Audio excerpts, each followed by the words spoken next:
Não melhora essa sensação com o tempo? Não? Só piora? Então tá bom. É muito bom estar aqui hoje.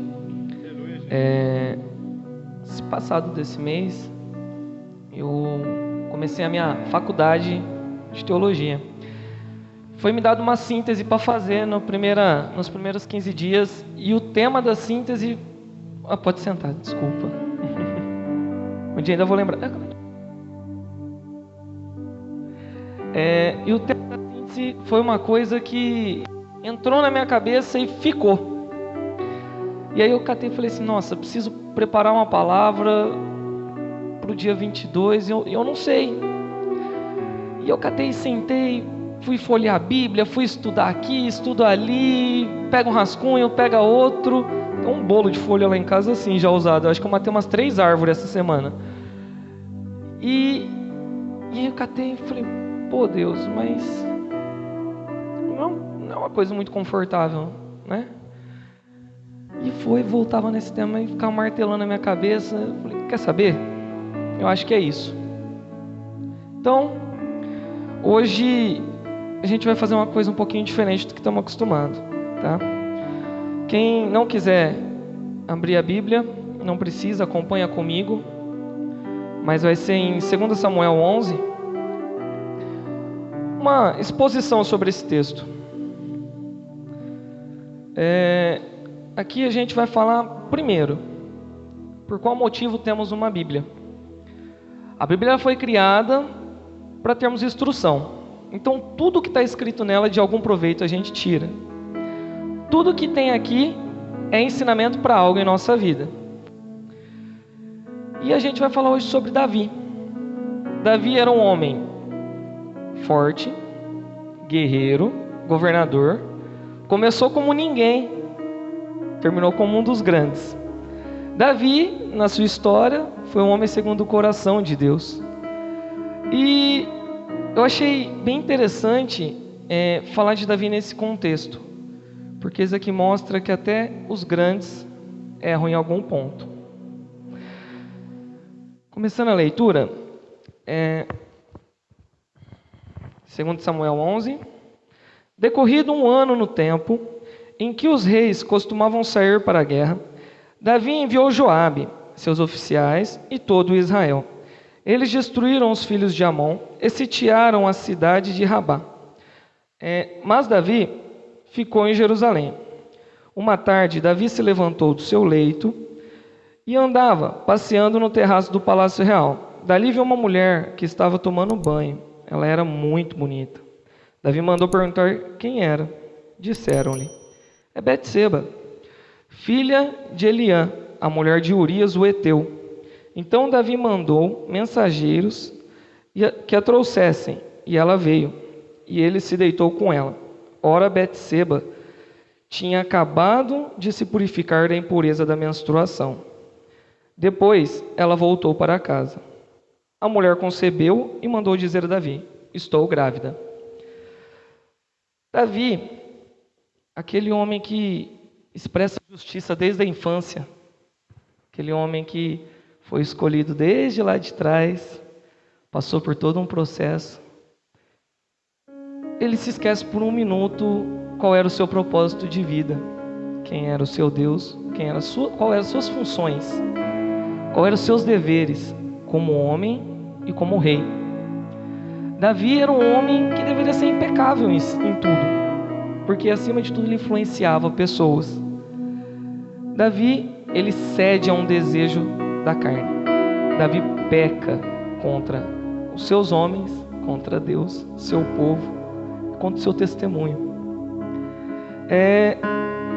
Davi se esqueceu por um momento de seus valores. Então Davi enviou mensageiros a Joabe dizendo, mande-me Urias o Heteu. E Joabe mandou Urias a Davi. Quando Urias chegou, Davi perguntou como estava Joabe, como se achava o povo e como ia a guerra. Depois Davi disse a Urias, vá para casa e descanse. Urias saiu do palácio real e logo saiu atrás dele um presente do rei. Porém, Urias dormiu junto ao portão do palácio, com todos os servos do seu senhor, e não foi para casa. Relataram isso a Davi, dizendo: Urias não foi para casa. Então Davi disse a Urias: Você não vem de uma viagem? Por que não foi para casa? Urias respondeu: A arca, Israel e Judá ficam em tendas. Joabe, meu senhor, e os servos do meu senhor estão acampados ao ar livre. Como poderia eu ir para casa, comer e beber e me deitar com minha mulher? Juro pela vida do rei que não faria tal coisa. Então Davi disse a Urias: Fique aqui ainda hoje. Amanhã eu o mandarei de volta. Urias ficou em Jerusalém aquele dia.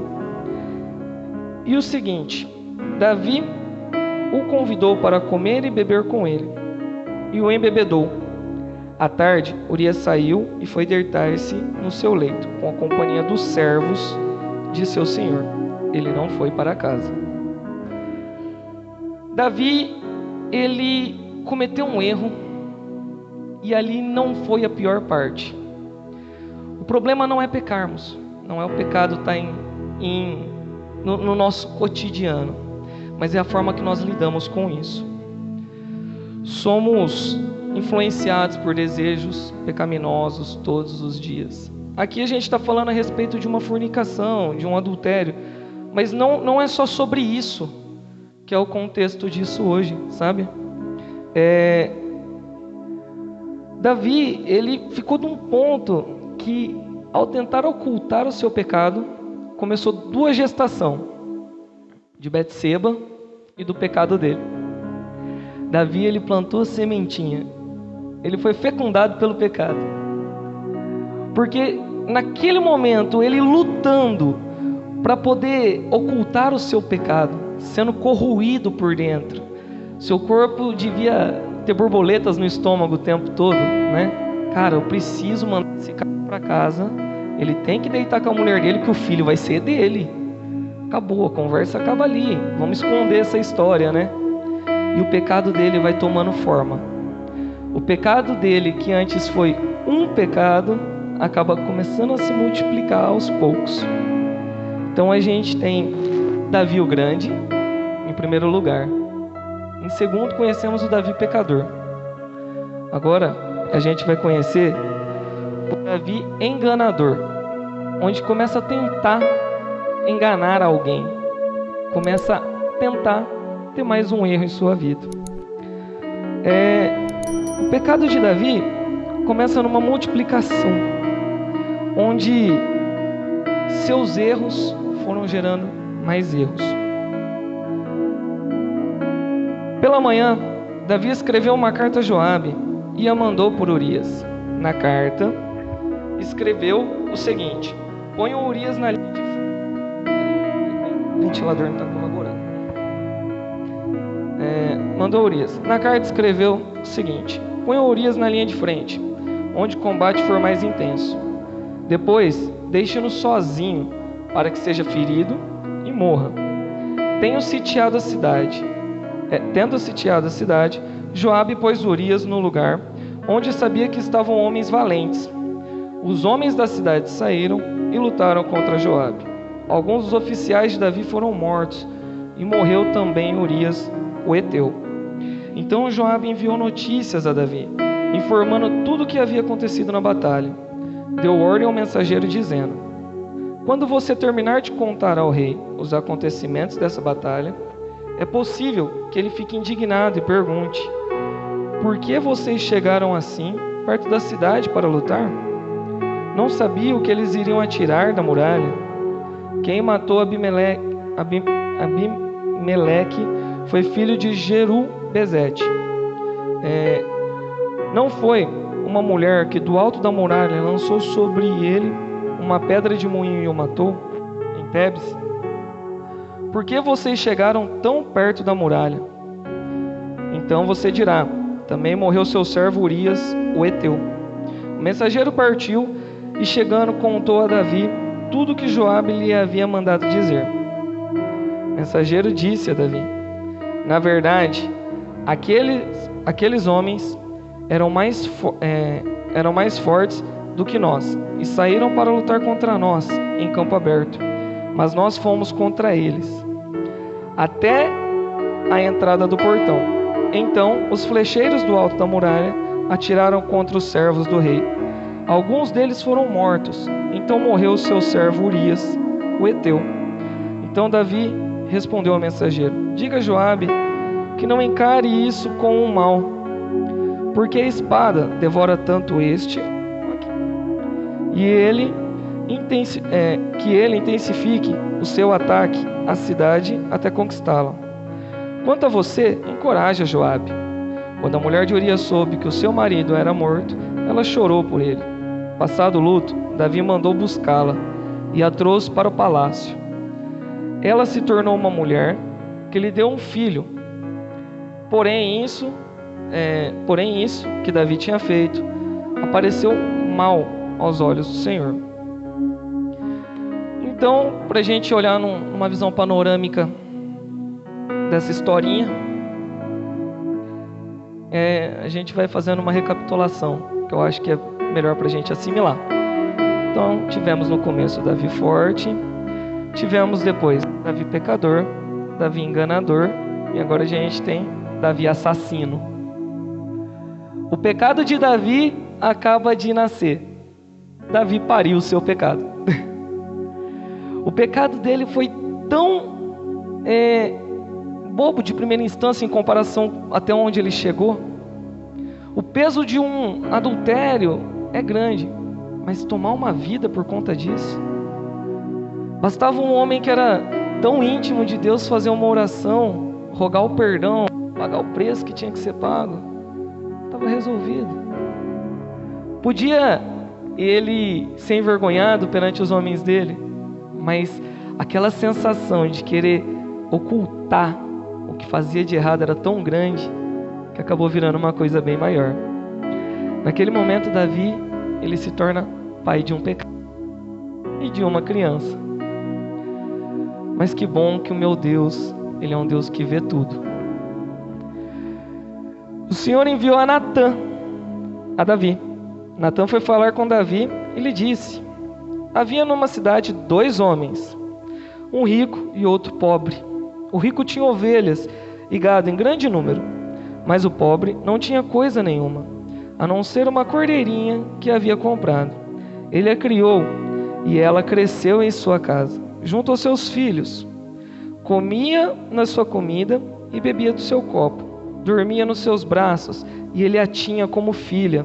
Certo dia chegou um viajante à casa do homem rico, e ele não quis pegar uma das suas ovelhas ou um dos seus bois para dar de comer ao visitante que havia chego.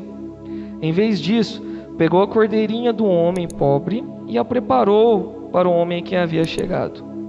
Então, o furor de Davi se acendeu contra aquele homem, e ele disse a Natã: tão certo como vive o Senhor, o homem que fez isso deve ser morto. Pela cordeirinha restituirá 4 vezes. Porque fez uma coisa dessas e porque não se compadeceu. O senso de justiça de Davi era bom, né? Ele era um bom julgador de caráter. Ainda bem que Deus enviou a Natã. Então Natã disse a Davi: esse homem é você. Assim diz o Senhor, o Deus de Israel: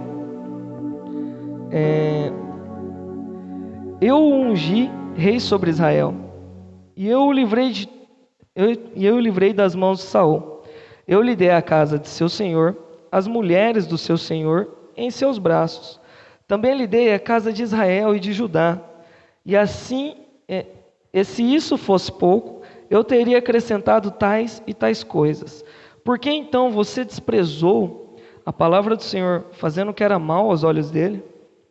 Com uma palavra, você matou Urias, o heteu. Você tomou por esposa a mulher dele, depois de o matar com a espada dos filhos de Amon. Agora, pois, a espada jamais se afastará da sua casa, porque você me desprezou e tomou a mulher de Urias, o heteu, para ser sua mulher.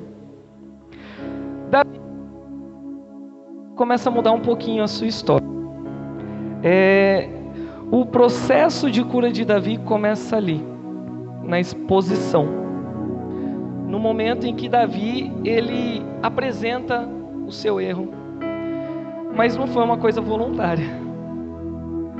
Davi, ele não foi homem suficiente, podemos dizer assim, para poder pagar o preço por conta própria. Nessa mudança que ocorreu ali, foi onde começou o processo de cura de Davi. Davi está tendo a oportunidade única da vida dele. Saul fez muito menos e perdeu muito mais, muito pouco. E Davi, Deus sempre teve uma misericórdia muito grande por ele. Só que vale destacar uma coisa: a sinceridade do coração de Davi sempre foi uma coisa posta à tona na história. Davi cometeu um erro, e outro, e esse não vai ser os últimos erros de Davi. Mas Davi tem uma oportunidade. Assim diz o Senhor: eis que eu farei com que tua própria casa venha mal sobre você. Tomarei as suas mulheres e a sua própria vista, e as darei a outro homem, que se deitará com elas em plena luz do dia. Porque você fez em segredo, mas eu farei isto diante de todo Israel, em plena luz do dia. Então Davi disse a Natã: pequei contra o Senhor. E Natã respondeu: também o Senhor perdoou o seu pecado. Você não morrerá. Mas, porque com isso você deu motivo para que os inimigos do Senhor blasfemassem, também o filho que lhe nasceu morrerá. Então Natã foi para casa. A leitura vai até aí. Depois, quem quiser ver o restinho da história, é só terminar de ler o capítulo que conta a respeito da morte do filhinho de Davi. Aqui deixa destacado que houve o perdão de Deus para Davi. Então Davi passou pelo processo do seu pecado. Davi passou pelo processo de confissão, porque após ser exposto ele falou: pequei contra o Senhor. Com certeza aqui não fala que houve um arrependimento, mas esse eu pequei contra o Senhor é no intuito de arrependimento, é ele confessar. Davi, ele chegou ao ponto de ter que passar por tudo isso para nós aprendermos algo com as Escrituras. Deus, ele sempre é misericordioso, mas ele sempre foi justo. Davi perdeu seu filho. Davi foi perdoado antes dele morrer. Davi jejuou, se trancou. Os caras ficou muito louco lá. Falou assim: cara, Davi está trancado. Não sabe o que vai fazer, né? E Davi, ele passou por tudo isso, mesmo sendo perdoado. Eu quero que entenda hoje que nós devemos pedir perdão a Deus todos os dias por nossos erros. Mas o zelo pelo que a gente faz tem que ser cada vez maior. Porque mesmo sendo perdoado, tudo tem um preço. Davi, ele pagou um preço por tudo que ele fez. Houve o perdão? Houve, com certeza. Porque depois disso, Davi ainda foi destacado como um homem segundo o coração de Deus. Porque a sua honestidade era grande quanto ao amor dele a Cristo. Só que não deixava de ser pecador como nós. Que nós possamos entender isso hoje e trazer essa historinha para nossas vidas. Com essa pequena exposição, que a gente possa entender como é que Deus age conosco. Que Deus, ele é justo, misericordioso, mas acima de tudo, ele é Pai. E o bom pai ensina. O mau pai não faz nem questão disso. Eu não tenho muito mais para falar para vocês hoje. Eu acredito que isso era o que era para ser passado. Queria convidar vocês a ficar de pé. Vamos estar fazendo uma oração.